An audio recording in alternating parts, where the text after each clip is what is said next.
பாடுகளின் பாதையில் பரமன் இயேசுவின் நிலை 3. மாபெரன் இயேசு முதல் முறையாக மண்ணை முத்தமிடுகின்றார்.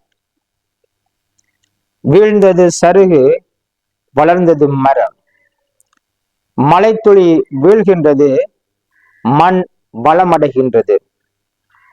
முதிர்ந்த இலை வீழ்கின்றது, எழுச்சி காட்டும் இலை துளிர்க்கின்றது. இயேசுவின் வீழ்ச்சியும் அவ்வாறே அமைகின்றது.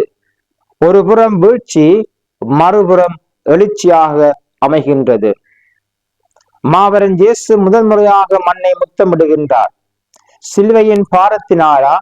அல்ல, மாறாக எம்முடைய பாவத்தின் பாரத்தினாலே ஆண்டவர் இயேசு கிறிஸ்து முதல் முறையாக மண்ணை முத்தமிடுகின்றார். இயேசு வீழ்ந்தது ஒரு புறம் இருக்கட்டும், இன்று நாம் வீழ்கின்றோம். இன்று கிறிஸ்தவர்களாகிய நாங்கள் ஒவ்வொரு நாளும் வீழ்ந்து கொண்டே இருக்கின்றோமே தவிர எழுந்து நடக்க முயற்சி எடுப்பதில்லை. எதனால்? நோயினாலா? கடன் தொல்லையினாலா? போதை வசதினாலா?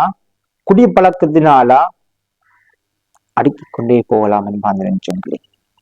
நாங்கள் வீழ்ந்து விடுகின்றோம், பாவத்திலே வீழ்கின்றோம். ஆனால் எழுந்து நடக்க நாங்கள் முயற்சி எடுப்பதில்லை. மாபெரன் இயேசு சிலுவையோடு கீழே விழுந்தார், ஆனால் அவர் எழுந்து நடந்தார். நாங்கள் பாவத்திலே வீழ்ந்து கொண்டிருக்கின்றோம். குடிபோதைக்கு அடிமையாக்கப்பட்டிருக்கின்றோம், போதை வசதிக்கு அடிமையாக்கப்பட்டிருக்கின்றோம், இச்சை அடக்கங்களுக்கு அடிமையாக்கப்பட்டிருக்கின்றோம், வீண் சிந்தனைகளுக்கு நாங்கள் அடிமையாக்கப்பட்டிருக்கின்றோம், புரளி கூறுவதற்கு அடிமையாக்கப்பட்டிருக்கின்றோம், கள்ளவு, பொய், காமவெறி இவற்றுக்கு நாங்கள் அடிமையாக்கப்பட்டிருக்கின்றோம். இவ்வாறாக ஒவ்வொரு பாவத்திலும் நாங்கள் அடிமையாக்கப்பட்டிருக்கின்றோம். பாவத்திலிருந்து வீழ்ந்து கிடக்கின்றோமே தவிர அந்த பாவத்திலிருந்து எழுந்து நடக்க நாங்கள் முயற்சி எடுப்பதில்லை. ஆண்டவர் இயேசு கிறிஸ்து வீழ்ந்தார், ஆனால் அப்படியே வீழ்ந்து கிடக்கவில்லை. மாறாக அவர் எழுந்து நடந்தார், புது வாழ்வு கொடுத்தார், புத்துயிர் கொடுத்தார்.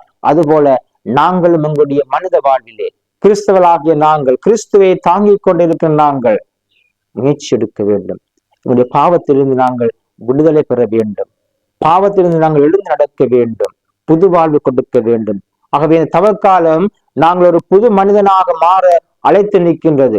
பாவத்திலிருந்து எழுந்து நாங்கள் ஒரு புது மனிதனாக மாற இந்த தவக்காலம் அழைத்து நிற்கின்றது. சிந்தித்து பார்ப்போம் அன்பான நெஞ்சங்களே, எத்தனை பாவங்களை நான் செய்து கொண்டிருக்கின்றேன், எத்தனை தடவைகள் ஒவ்வொரு நாள் நான் பாவம் செய்து கொண்டே இருக்கின்றேன், எண்ணடங்காத பாவங்களை நான் செய்து கொண்டிருக்கின்றேன். ஆனால் நான் எழுந்து நடக்க முயற்சி எடுப்பதில்லை.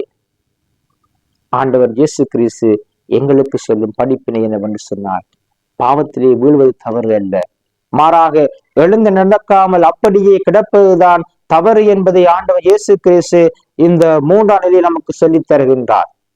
ஆகவே மாபெரன் இயேசு மண்ணை முத்தமிடுகின்றார், எழுந்து நடந்தார்.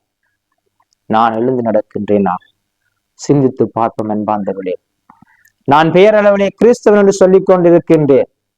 நான் கிறிஸ்தவன் என்று சொல்லி பெயரளவில் நான் சொல்லிக் கொண்டிருக்கின்றேன் தவிர என்னுடைய வாழ்விலே புண்ணிய வாழ்வை நோக்கி நான் பயணிப்பதில்லை. என்னுடைய வாழ்வில் நான் புண்ணிய வாழ்வை நோக்கி பயணிப்பதில்லை. மாறாக பாவத்திலே நான் வீழ்ந்து கிடக்கின்றேன்.